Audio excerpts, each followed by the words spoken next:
Hi, I'm Christian and I'm the Business and Production Manager here at Corridor Digital. In my years of my YouTube career so far, I've had the pleasure of working with channels like Roman Atwood, FouseyTube, Just Kidding News, Jimmy Tatro, worked at an MCN like Studio 71. So let's say you're getting some views and your channel's growing and you're getting some traction and you're looking to make more money than just the regular Google AdSense. One of the ways to do that is branded or sponsored videos. So you have a company that has reached out to you that is looking to pay you to help promote or showcase their product or brand.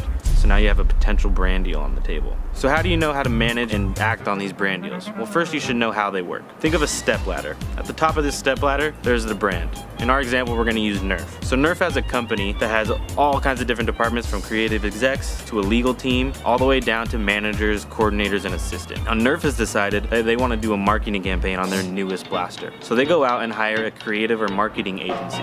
Now that creative or marketing agency has many departments within its own right, from creative execs to legal and so on. So when Nerf and their agency have figured out their overall goals and the creators they want to work with, they then have to go reach out to the MCNs, the managers, or even to the creators directly. And that's where we land on the ladder. We are the creators.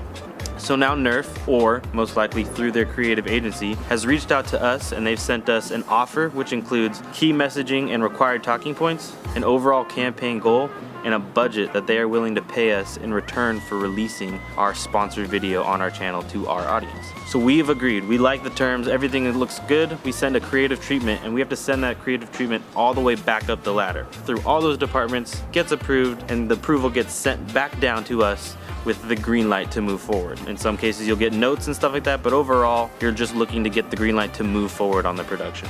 So once we got that all in agreement, it's now on us to create and deliver the best video we can per what we've agreed upon and what we want to be able to put out with our creative vision behind it. All the creative agency departments and all the brand departments, they all get an opportunity to raise their questions or concerns with anything that we have in the video. Whether it's we didn't say a key messaging point right, or we forgot to include one entirely, whatever it is, this is their chance to express their concern. Once everything is approved and everybody's happy, we launch the video on our channel. So you've done all that work, you've done everything that's agreed upon, and it's not until now that you get to ask for money. And depending on how big of a company you're working with, you could be waiting 30, 60, or 90 days after the submission of an invoice to get paid. But that's just the game. 3 important key tips that I think will help you moving forward, whether you're doing a $20, a $200, or a $200,000 brand deal. Key tip number 1 is communicate. Do not be afraid to ask questions. Sometimes a brand or agency might come in with a weird ask or request that you're just not familiar with, or maybe have some reservations about. There is no problem asking for clarification.